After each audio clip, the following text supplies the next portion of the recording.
Hocus. There is a moment in the life of every person destined for greatness when the atmosphere shifts before the reality does.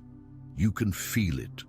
It is a subtle, internal knowing, a vibration in your spirit that tells you the universe is realigning in your favor.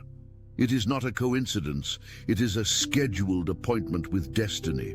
The very ground that was once barren, where you have toiled for years with little to show for it, is suddenly preparing to yield fruit. Doors that were sealed shut, despite your banging and pleading, are beginning to unlock. You are entering a season of silent provision, but with this colossal blessing comes an unexpected and often confusing directive from the divine: silence. It seems counterintuitive. When we win, we want to shout. When we break through, we want to call our friends, post on social media, and announce to the world that our time has finally come. Attention, you need to prepare now. I put together an exclusive resource for those who feel set apart for something greater, but live surrounded by noise, distractions, and mental overload. This is a 30-day journey that will transform your life. A guided path to armor your mind and prepare for what's coming with daily practices of focus, boundaries, and discipline. Stop negotiating with the noise. Learn to spot distractions before they control you, and strengthen your mind. Also available in an immersive audio version. Over 10 Zuru readers have already transformed their lives through the 30-day journey. Thousands of people have already started this transformation. People like you who are tired of living in the fog. Ordinary people who decided to stop accepting mental chaos. Take advantage of this limited time offer only this month. Access your link just below in the pinned comment. But if you look closely at the teachings of Jesus and the patterns of spiritual wisdom throughout the ages, you will find a different strategy. Time and time again, after performing a miracle, after granting a massive breakthrough, Jesus would look at the recipient and say, "See that you tell no one." Why? Why would the source of all truth ask for secrecy? Before I reveal the profound spiritual and psychological reason for this command, a reason that could save your future fortune from ruin, I want you to take a moment and reflect. Have you ever shared a big plan, a new business idea, or a financial win, only to watch it crumble days later? That was not bad luck. That was a violation of the law of silence. We live in a world that is addicted to noise. We are conditioned to believe that if it wasn't posted, it didn't happen. If it isn't validated by likes and comments, it isn't real. But true abundance, the kind that comes from the Creator, does not arrive like a thunderstorm with thunder and lightning. It emerges like the dawn, steady, silent, and unstoppable. You are being given not just wealth, but a mantle of responsibility. The primary test you are facing right now is whether you can carry this increase without seeking the validation of others. Your growth, unfortunately, has the power to illuminate the stagnation of those around you, and I need you to understand something very painful but true. Not everyone is prepared to see you rise. Think about the last time you saw someone truly wealthy. Not the flashy, loud, rich who crave attention, but the deeply, generationally wealthy. They are often the quietest people in the room. Silence is not just a lack of noise, it is a strategy. It shields what is still developing. Just as a farmer protects a sprouting seed from the elements by keeping it buried in the dark soil, you must protect your blessing. If you expose a seed to the harsh sun too early, it dies. It needs the dark. It needs the quiet. While you are quiet, heaven is training your character to bear the weight of your calling. The arrival of abundance is not the destination. It is the proving ground where your humility is tested. Will you boast? Will you use your new status to make others feel small? Or will you remain grounded, remembering the source of your fortune? There is a saying that money corrupts, but this is a misunderstanding of the spiritual law. Money does not corrupt, it reveals. It magnifies what already resides in the heart. If you are generous and kind with $10, you will be a philanthropist with 10 million. But if you are insecure, arrogant, or greedy with little, money will only make you a louder version of that insecurity. I want to dive deeper into why this silence is your greatest weapon. But first, if you are feeling this shift, if you know that a change is coming in your life, I invite you to subscribe to the channel and turn on notifications. We are building a community of people who are ready to steward their blessings with wisdom. And do me a favor, hit the like button. It tells the algorithm that this message of wisdom needs to reach more people who are ready to rise. Now let's look at the science behind this. Psychology tells us that when you announce a goal or a win prematurely, your brain releases a hit of dopamine, the pleasure chemical. You get the satisfaction of the achievement before you've actually solidified it. This premature satisfaction often kills your drive to complete the work or sustain the success. But spiritually, it goes deeper. When you speak, you release energy. Words are containers of power. When you scatter your words to people who are not in alignment with your vision, you are dissipating the energy needed to sustain your blessing. Jesus warned us not to cast pearls before swine. This sounds harsh, but let's look at it objectively. It means do not offer something of high value to those who do not have the capacity to appreciate it. When you share your financial breakthrough with someone who is trapped in a scarcity mindset, they cannot celebrate you. It is not because they are evil. It is because your abundance triggers their insecurity. It reminds them of what they have not achieved. Their reaction, whether it's a sarcastic comment, a cold stare, or a subtle attempt to discourage you, projects negative energy onto your budding success. You don't need that resistance, you need flow. Consider the story of Joseph in the Bible. He had a dream of greatness, a vision where he would rise above his station. But what was his mistake? He spoke too soon. He told his brothers, who were already jealous, about his dream. That announcement didn't gain him respect. It threw him into a pit. How many of us have thrown ourselves into a pit because we couldn't keep our mouths shut? We wanted validation from people who were not assigned to our destiny. There is a specific danger in seeking applause. The noise of the crowd can easily drown out the voice of purpose. When you start living for the congratulations, you stop living for the mission. God is entrusting you with resources not so you can look good, but so you can do good, and doing good often requires anonymity.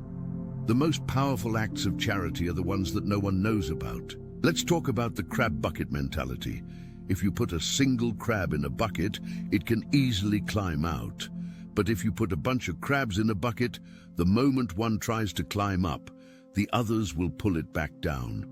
This is a social phenomenon observed in groups where people share a similar socio-economic background. When you start to get rich, when you start to elevate, you're climbing out of the bucket. The natural instinct of the group is not to cheer you on, but to pull you back to the level of the collective comfort zone. By staying silent, you climb out of the bucket unnoticed. You secure your position on higher ground before anyone realizes you have left. Once you are out, you can reach back down and help others up, but you cannot help them if you are being pulled down by them. This leads us to a critical realization about the delay you may have experienced. Many of you watching this have been confused. You've asked, God, why is it taking so long? I've done the work, I've prayed the prayers. I want to offer you a new perspective. Any delay in your breakthrough was not a rejection, it was a period of preservation. You were not ready yet. If you had received the wealth you asked for 5 years ago, it might have destroyed you. You might have lost your family, your health, or your soul. The delay was allowing your character to catch up to your calling. Now that the blessing is arriving, the instruction is to anchor it in prayer and wisdom before extending your reach. The first thing you should do when the money hits your account or the contract is signed is nothing, absolutely nothing. Do not buy the car, do not book the trip, do not post the status.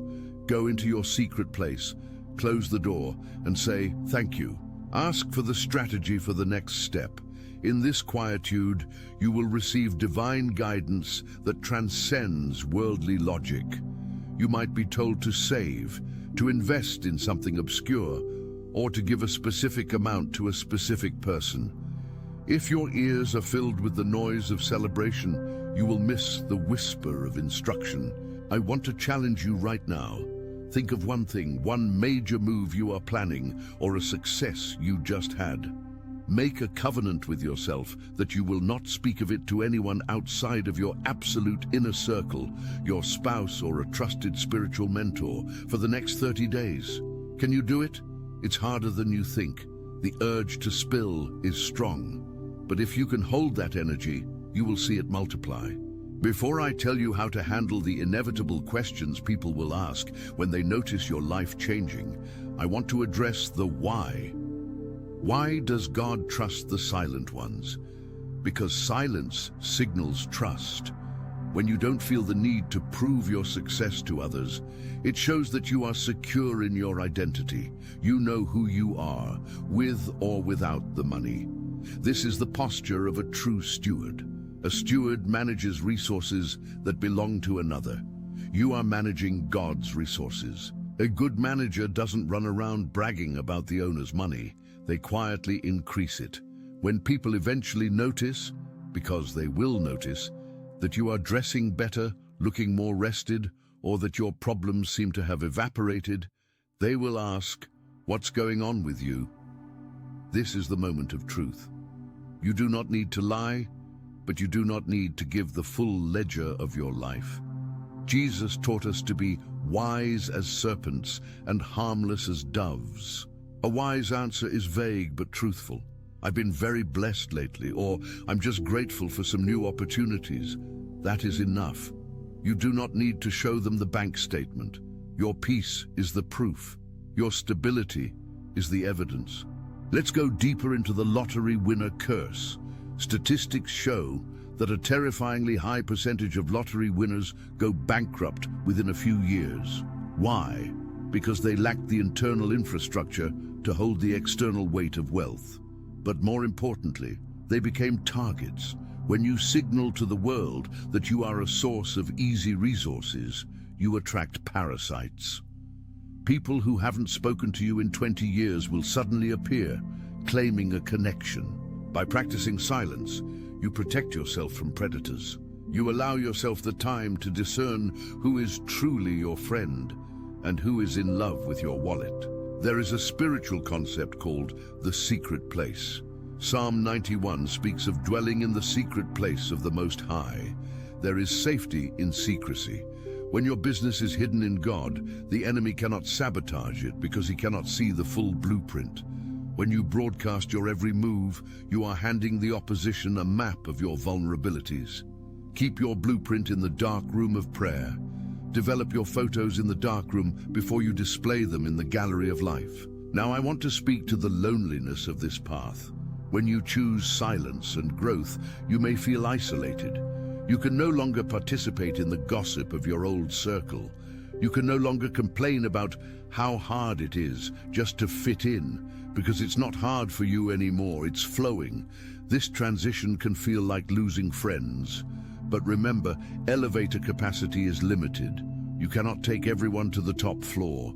Some people are meant to be in your history, not your destiny. And that is okay. Bless them, love them, but do not limit your altitude to match their attitude. As you walk this path of silent abundance, you will find that your relationship with the Creator deepens. You stop treating God like a vending machine and start treating Him like a business partner. You start asking different questions.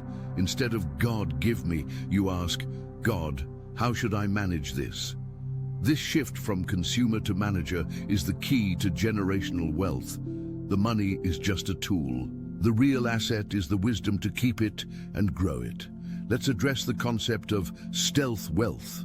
In many English-speaking cultures, there is a flashy, new money aesthetic, but true power often looks like a simple t-shirt and jeans. It looks like driving a reliable car rather than a leased supercar. It looks like freedom. When you are silent about your wealth, you have the freedom to move through the world without judgment. You can sit in a coffee shop and be treated like a normal human being, which keeps you grounded. If you wear your net worth on your sleeve, you create a barrier between you and genuine human connection. You want people to love you for you, not for what you can do for them. Silence filters your relationships. I have a question for you, and I want you to answer it honestly in the comments below. What is the biggest distraction that keeps you from hearing your inner voice? Is it social media? Is it the opinion of family? Is it your own anxiety? Write it down. Identifying the noise is the first step to eliminating it. Let's look at the upper limit problem. This is a psychological concept that says we each have an internal thermostat for how much happiness and success we allow ourselves to feel. When we exceed that limit, we subconsciously self-sabotage to bring ourselves back down to a familiar level of struggle. Silence helps you reset that thermostat. By not making a big deal out of your success, you normalize it. You tell your nervous system, this is safe, this is my new normal. You don't spike the dopamine, you raise the baseline. This allows you to hold more wealth without freaking out and blowing it. Furthermore, silence is a form of worship. When you keep a blessing between you and God, it becomes a sacred bond. It is a secret you share with the divine. It says, Lord, this is ours. I don't need the world to clap because I have your approval. That level of intimacy is rare, and it attracts even more favor. God can trust you with the big secrets because you kept the small ones. There is also the aspect of strategic surprise. In business and in life, you never want to be predictable. When you are silent, you are unpredictable. Your competitors don't see you coming. Your detractors can't block a move they don't know you're making. You appear on the scene fully formed, with the product ready, the deal signed, the house bought. It's a fait accompli, a done deal. There is power in the reveal, but only after the work is finished. Imagine a sculptor working on a masterpiece. He keeps the clay covered with a wet cloth when he's not working. He doesn't invite people in to critique the half-formed nose or the unfinished arm. He waits until it is complete. You are the sculptor and your life is the masterpiece. Keep the cloth on until the work is done. But what if you have already spoken? What if you have already told people and you feel the resistance? Is it too late? No. You can pivot into silence today. You can stop the flow of information right now. If people ask for updates, simply say, I'm just working on it, I'll let you know when it's done. Starve the curiosity, withdraw your energy. You will feel the power return to you. It is almost physical. The anxiety will lower and the focus will sharpen. This season of your life requires a new version of you. The version of you that needed attention is dying. The version of you that needs impact is being born. Impact does not require fame. Some of the most influential people in the world are people you have never heard of. They move mountains in the dark, they fund hospitals, change laws, and build empires without ever putting their face on a magazine cover. Aim for that. Aim for significance, not celebrity. As we approach the end of this message, I want to give you a practical challenge for the next week. It's called the Fast of Words. Try to speak 50% less than you usually do. Listen more. Observe more. When you feel the urge to interject, to tell a story about yourself, or to brag about a win, stop.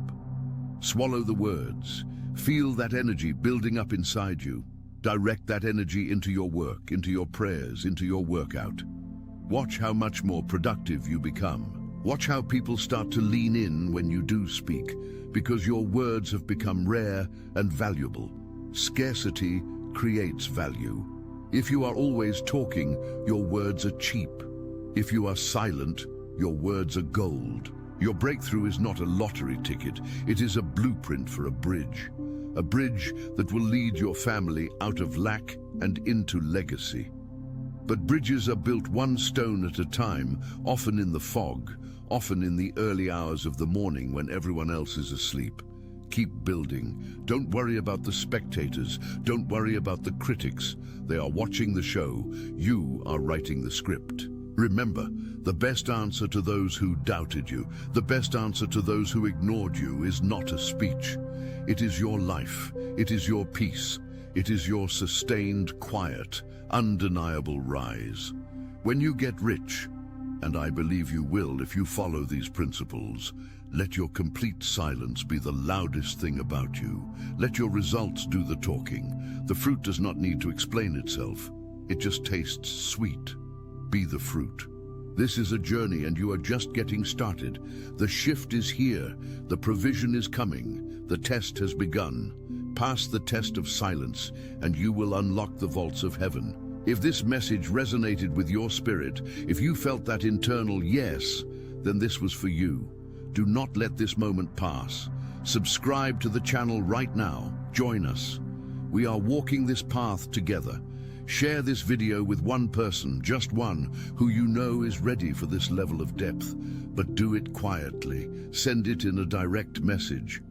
I thought of you. That's it. Let us walk in wisdom. Let us walk in silence. Let us walk in abundance. Until next time, keep your counsel, guard your heart, and watch the universe unfold at your feet. But before you turn away, thinking you have heard it all, listen closely. There is a hidden danger in what I have just shared, a trap that catches 90% of people who try to walk this path of silence. The warning I'm about to give you is the difference between a temporary pause and a permanent transformation. Most people think silence is passive. They think it is just not talking. This is a fatal mistake. Silence is not empty. It is full. It is an active, magnetic force, but only if you understand the thermodynamics of your own soul. Let's go deeper into the science of why this works, because when your logical mind understands the mechanism, your subconscious stops fighting the process. We need to talk about the physics of potential energy. Think of a bow and arrow. When you pull the string back, you are creating tension. You are not moving forward. In fact, the arrow is moving backward. To the outside observer, it looks like a retreat. It looks like you are stopping. But in reality, you are converting kinetic energy into potential energy. The further you pull back, the deeper the silence, the more tension you create. Now, what happens if you release that tension gradually?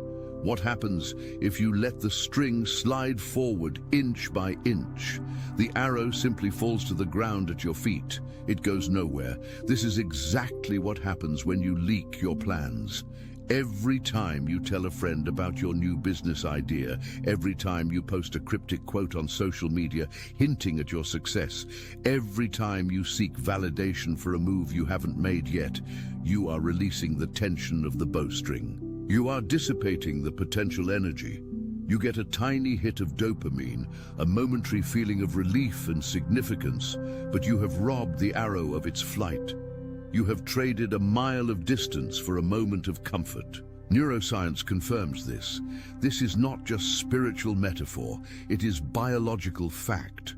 When you announce a goal, I'm going to lose 30 pounds, or I'm going to make my first million, your brain releases a specific type of dopamine that is chemically identical to the dopamine released when you actually achieve the goal. Your brain, which is designed to be efficient, registers the task as done or partially done because it has already received the social reward. The biological drive to do the hard work in the dark evaporates. This is why the most vocal people are often the least productive. They are addicted to the announcement, not the achievement. They are eating the seed instead of planting it. So the challenge is not just to be quiet. The challenge is to hold the tension. You must learn to sit with the discomfort of being misunderstood. This is the refiner's fire. When you are silent, people will fill in the blanks with their own narratives. They will assume you are failing. They will assume you are depressed. They will assume you have lost your way. Let them. This is the hardest part of the journey, and I need you to be ready for it. Your ego will scream. Your ego wants to correct the record. It wants to shout, "No, wait, I'm actually working on something huge. Just you wait and see." You must strangle that impulse. You must let your ego die so that your destiny can live. Let me paint a scene that you will likely encounter in the next few weeks if you take this seriously. You are at a family gathering or a dinner with old friends. The wine is pouring, everyone is laughing, and they are trading stories about their promotions, their new cars, their vacations. Then the spotlight turns to you. "So what have you been up to? We haven't seen you around much." The room goes quiet. All eyes are on you. In that moment, the temptation to pull out your resume of the future will be overwhelming. You will want to prove that you are not falling behind, but this is the test. This is the moment where you either leak your power or seal your vessel. Instead of explaining, you simply smile. You say, "Oh, just keeping my head down, focusing on the basics. Life is good." And then, here is the master key. You immediately pivot the attention back to them. "But I want to hear more about that trip you took. It sounded amazing." By doing this, you become a mirror. You reflect their light back to them, which makes them feel good, while you keep your own light hidden under a bushel, building intensity. You become enigmatic. And here is the secret. People are drawn to what they cannot figure out. By removing yourself from the competition for validation, you automatically win the status game. You become the observer, not the performer. And in quantum physics, the observer is the one who determines the outcome of reality.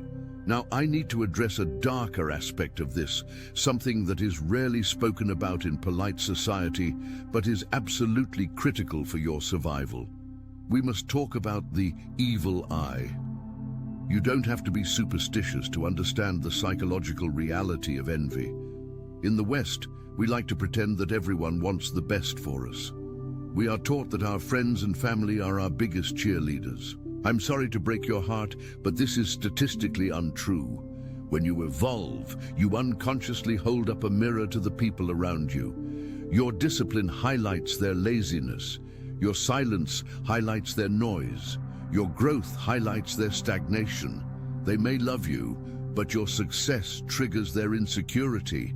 If you share your big vision with someone who has a small mindset, they will not just fail to support you, they will actively, often subconsciously, try to sabotage you. They will offer realistic advice that is actually designed to plant seeds of doubt.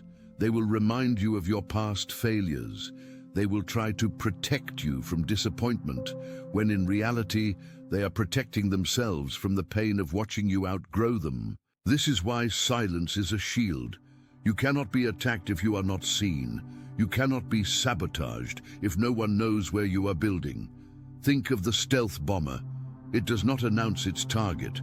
It does not fly with lights on. It is designed to be invisible to radar until the payload is delivered. You must be stealth. Your wealth must be stealth. Your happiness must be stealth. There is a concept in high-level military strategy called information security, or InfoSec. Governments spend billions protecting their secrets because they know that information is leverage.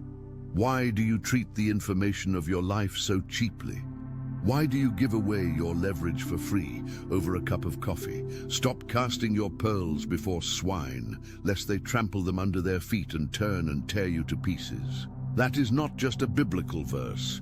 It is a survival strategy for the modern world. As you enter this phase of deep silence, you will experience a phenomenon I call the Great Purge. This is painful, but necessary. When you stop initiating contact, when you stop performing for others, when you stop feeding the drama, you will notice that certain people simply fall away. The phone will stop ringing, the invitations will dry up. You might feel a wave of loneliness. You might think, "Oh no, I'm losing everyone." Reframe this immediately. You are not losing, you are pruning. A gardener prunes the dead branches so the tree can bear fruit.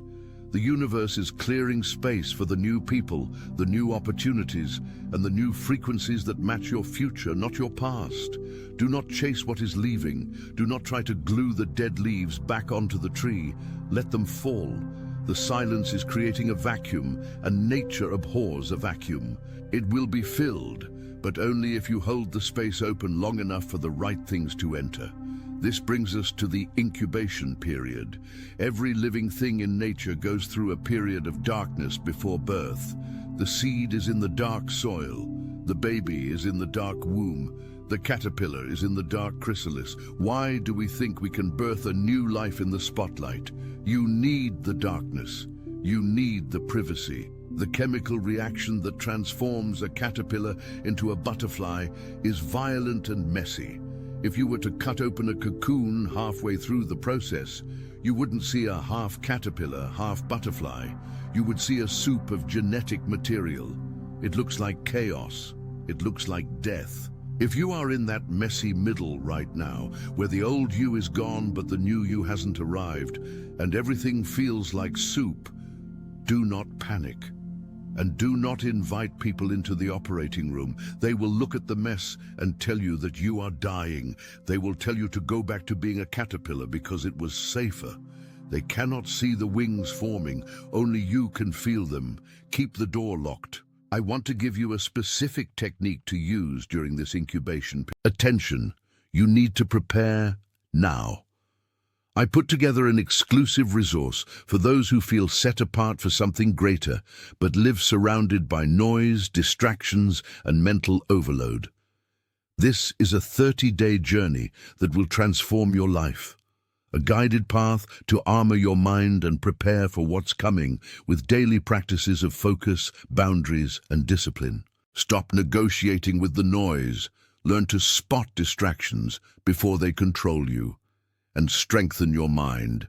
Also available in an immersive audio version. Over 10 Zuru readers have already transformed their lives through the 30-day journey. Thousands of people have already started this transformation.